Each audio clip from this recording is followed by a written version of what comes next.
Now we've got the double act now. Double act. Ladies, you've got 20 minutes, that's Thank it. you. Thank you, Bob, and thank you to Heather as well. Thank you for inviting us. If you want to do it in less time, we'd be quite happy, you know. We hope the technology works.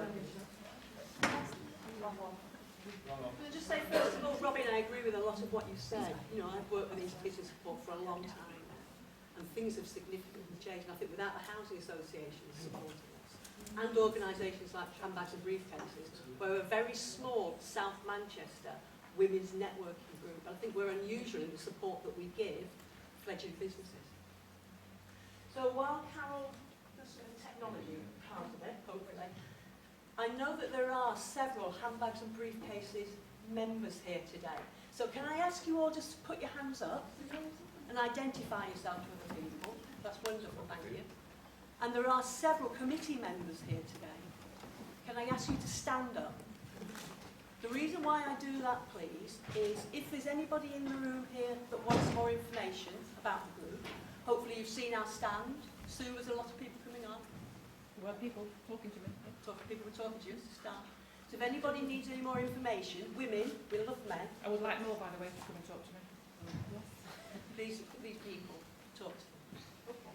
So we put together, or Carole's put together this wonderful, well, let me say first of all, this is an opening shot of our new website, which goes live next week. One of our committee members who can't be here tonight, Colette Nuttall, and one of our members, Susie Zober, have been working on this. Susie's worked on it practically for nothing, and we're very excited about it. So sorry about the picture of Sue and I from there. So there's two parts to our presentation. We thought what we'd do is show you some, Carole put this together, so thank you, Carole. And she started with a few statistics about female entrepreneurship. And as she got into it, as Carole does, she found more and more and more. Some very, very interesting statistics in there.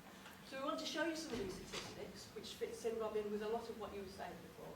We've got some extra blurb. I want to bring Handbags and Briefcases in on this, and I want to bring the Women in Business programme in, that's based in Wythenshawe, that's been running, this is the 15th programme that we've just finished. And the reason why I mention that is Handbags and Briefcases was spawned out of the Women in Business programme that runs in Wythenshawe. So, the second part is the most exciting part, because we've got a quiz, and we've got a fantastic prize. We have. Yeah, don't tell me yet. So, yes, when I was first invited to join Handbags and Briefcases, I must admit I was worried if there might be a bit of placard waving involved. I wasn't really sure about the group, but definitely, I joined, and I can say that it is a really worthwhile group for women, particularly women starting out in business. I've been in business a relatively long time, but even so, still feel the benefit and support from being with, fellow entrepreneurs, if you like. So,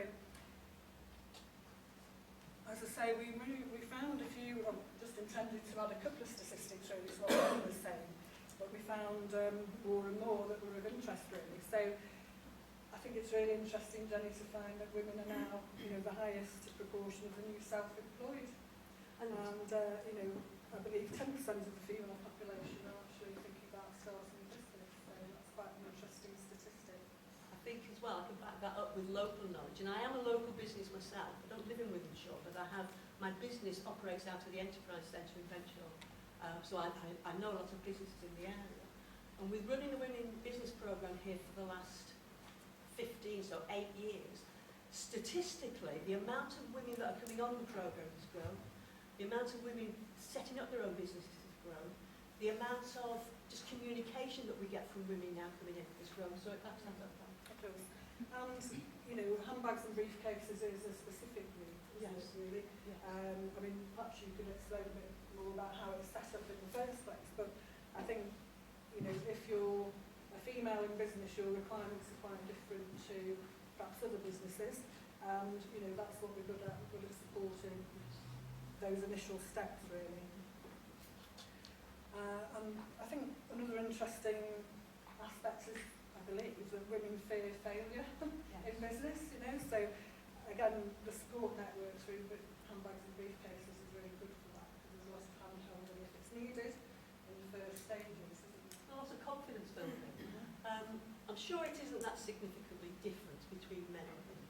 I think that women vocalise organised, but maybe we're not as confident in business and in ourselves, and offering our products to the marketplace.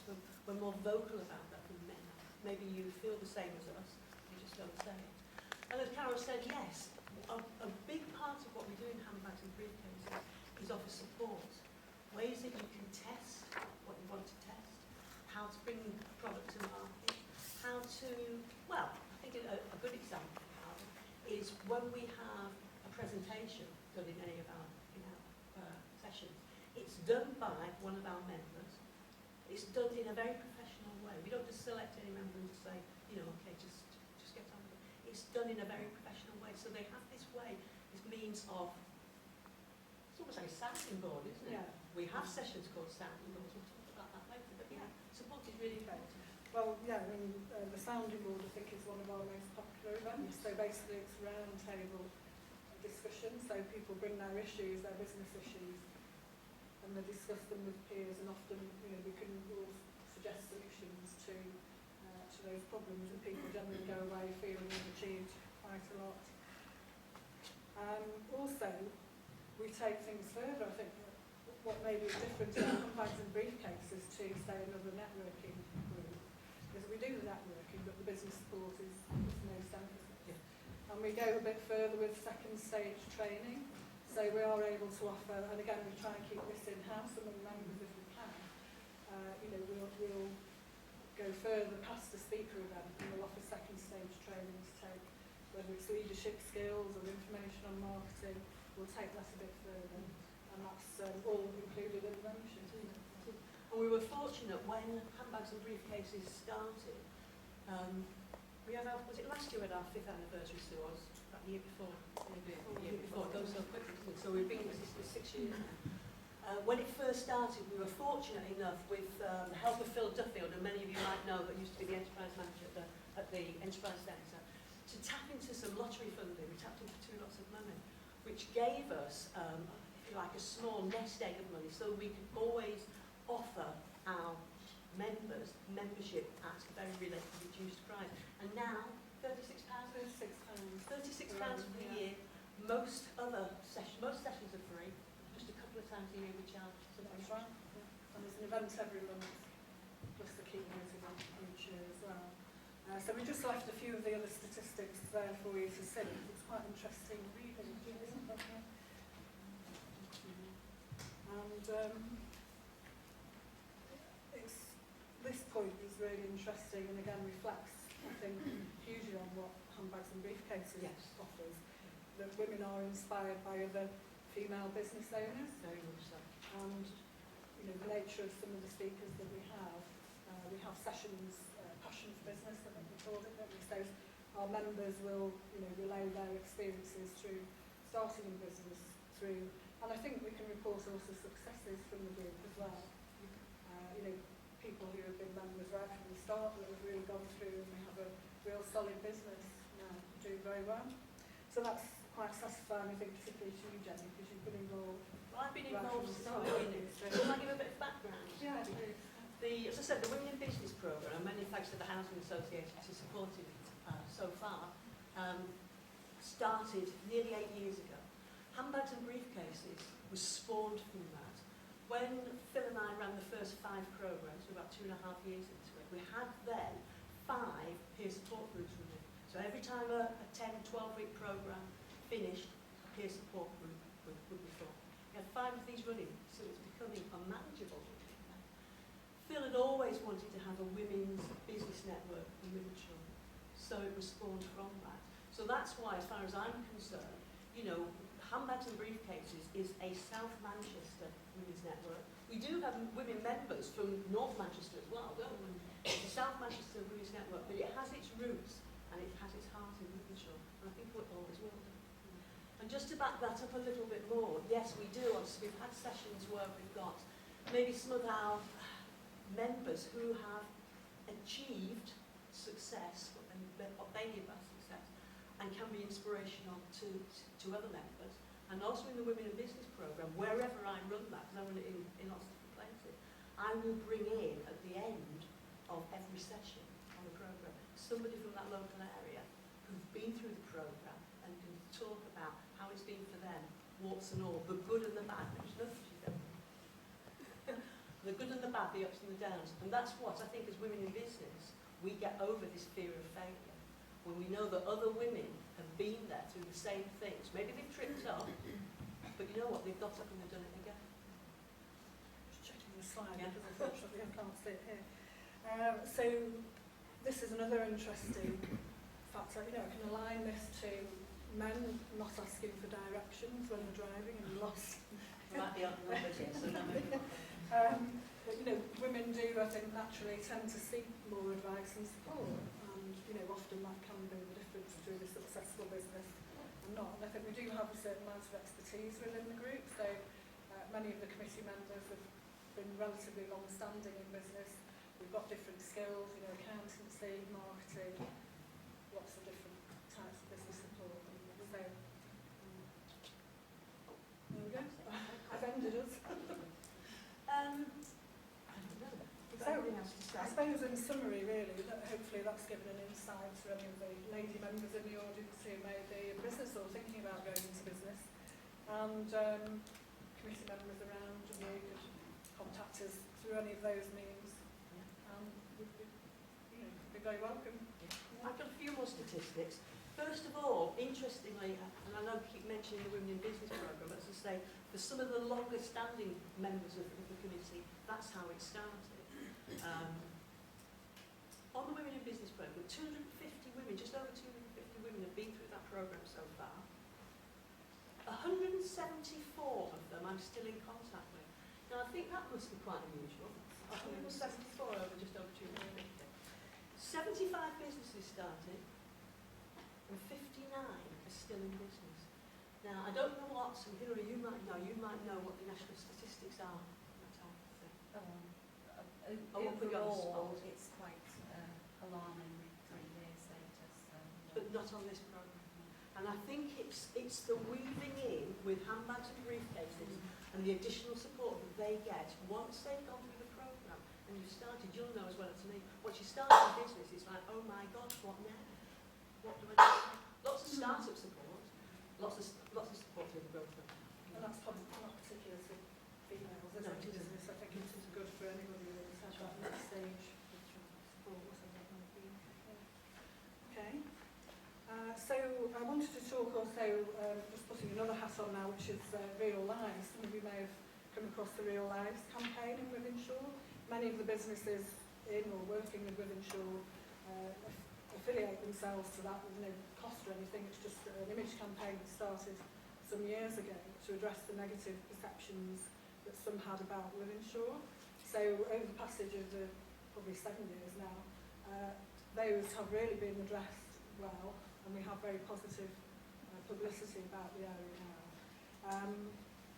We've got, just to finish off this evening, a short quiz. It's not compulsory, but please join in. It's a good prize. We have a prize, yeah, but these, the quiz is really to do with the myth-busting facts which were the cornerstone of the Real Lives campaign. And really, if everybody could just take away one of these facts with them, once you've got the answers, this evening, and relay it to some of the business or another individual, that would be really helpful. So, on each sheet there's a pen and a form. I'll read the questions out in case anyone's got the long glasses on. And we'll collect them up at the end. Are any of our ladies sitting handily to collect? If I can ask any of the committee members of Handbags and Briefcases, just two. Oh no, Karen will help out. Yeah, if you can start collecting them up when we finish, please, Ola. If we could maybe just pass them along to the end of the row and we'll collect them up, and then after the next speaker we'll announce the winner and the prize. Thank you very much to Radisson Blue Hotel from Manchester Airport. They've donated a dinner for two at the restaurant there. So I don't know if there's any ladies here from Radisson Blue. Right, thank you very much. For that. Very generous. So thank you to Paul. Okay. So, how many visits were made to Forum Library during 2014? Is it A, 148,116, B, 176,869, or C, 205,234? That's included. Sorry. expression.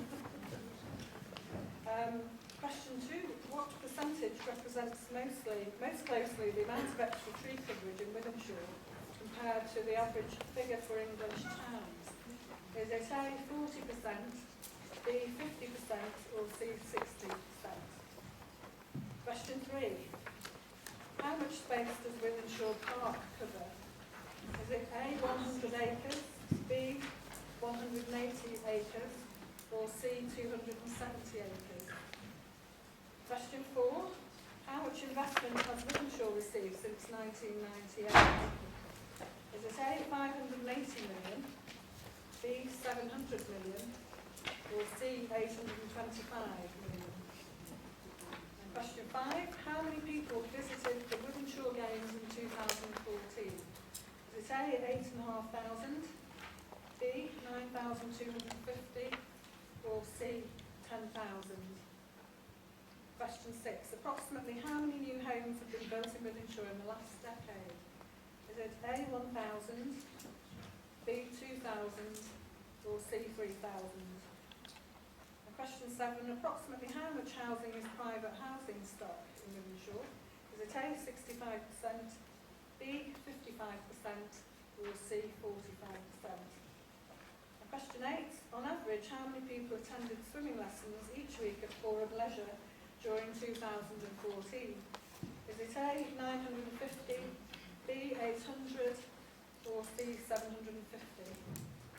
Last question. Question 9. Over the past 2 years, the number of MEA students attaining 5 or more GCSE A-star to C grades has increased by how much? Is it A, 10%, B, 18%, or C, 24%? Thank you.